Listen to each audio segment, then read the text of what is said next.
Hey guys, in today's video I wanted to show you some of the things we typically eat here at home in Mexico. We live in Guanajuato City, Mexico, and in the vlogs we're always eating out, so I think that sometimes it can look like we're just eating out constantly. And I will say that we do eat out at restaurants more here in Mexico than we did in the States, simply because the food is so good and so affordable. But I do love to cook, and so we do eat at home quite a bit. So I'll start with our typical breakfasts. Here's just a simple egg sandwich with some Oaxaca cheese and some sriracha.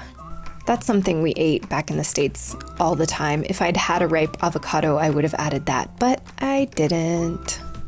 One thing that we love to make is breakfast tacos. So I've got some flour tortillas, some roasted potatoes, some eggs. And funny thing about flour tortillas, a lot of people think that in Mexico it's just corn tortillas, and you certainly can find the most delicious fresh corn tortillas, but you can also find delicious fresh flour tortillas as well. Oranges are in season right now, and so all the markets and the grocery store have the most delicious oranges. They're so juicy and sweet. So yeah, just a really simple breakfast taco with some crema and Valentina, and we're good to go.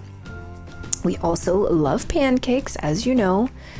It took us forever to find the maple syrup, but we did, and once I got over the sticker shock and actually bought it, we do enjoy having some pancakes for breakfast. A jug of maple syrup, real maple syrup, not the flavored stuff, will cost you around $15 US. Also, to be completely honest, like most of the time we're just eating cereal for breakfast, but that looked kind of lame, and I didn't want to put that up on the internet. I would much rather show you these breakfasts that look much nicer than corn pops.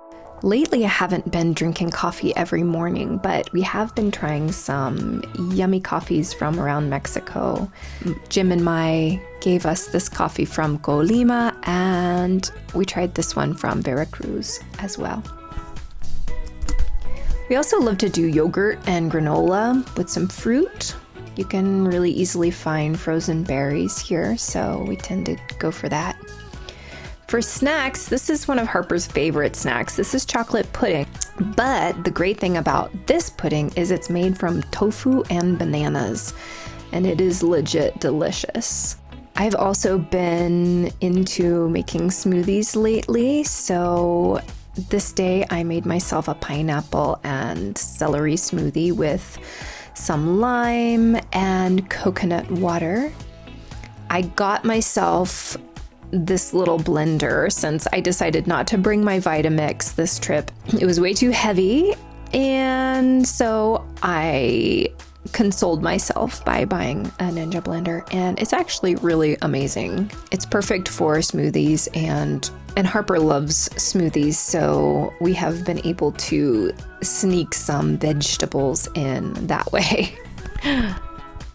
Lately, I've also been really into tea, and so in the afternoons, when I start to kind of droop, I make myself a cup of tea. Here I am trying to pour cream while holding the camera, and instead pouring it all over my table. We generally eat our main meal in the afternoon and then a lighter meal for dinner. So one thing we love to do is just make a big bowl of stuff.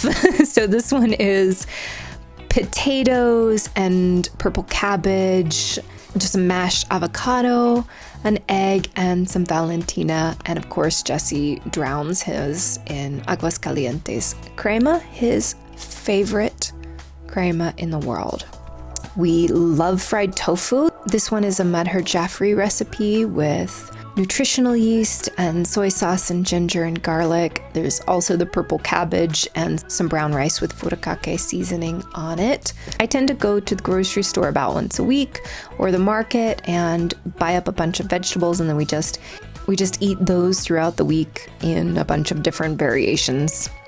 And here is just sort of like a breakfast for dinner: scrambled eggs with cheese and verde salsa, beans, and some rice, which Harper calls Mexican rice. It's just rice with this tomato seasoning stuff in it. I don't know. I tried to put vegetables in it because I thought that would be sneaky, and she just flat out refused, but she will eat this rice by the bucketful. Also, guys, I got an Instant Pot. I'm so excited about it. It took me forever to jump on board with this because it was so popular. So of course I was like, oh no, it just can't be good because everybody likes it. But you know what? Sometimes everybody likes a thing because it's just great. So I will cook up a big giant pot of beans and maybe freeze half, and then we'll just eat them in all sorts of ways. We do eat a lot of beans here. We ate a pretty decent amount of beans back in Charlotte because we were trying to save money. But here it just feels so easy to make beans part of our diet. So here we are having the beans in another iteration. I've fried up some corn tortillas. Once they're not fresh, I generally like to fry them, make them crispy, and threw on some beans and cheese and crema and Valentina. And some lime. So this is a chickpea and lentil curry on top of quinoa.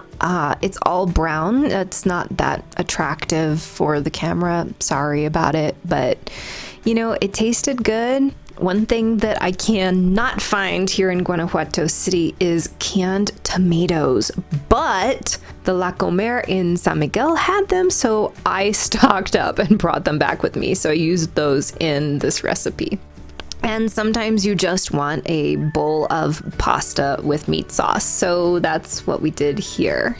Our La Comer is now stocking some organic, grass-fed, pasture-raised meats. So this ground beef came from there. It's a lot easier in San Miguel to find organic food, but I'm finding more and more and more of it here in Guanajuato City. So I anticipate probably over the next few years, you'll find a lot more. So that's it, guys. These are some typical dishes for us here in Mexico. Thanks for watching, guys. I'll see you in the next one. Bye.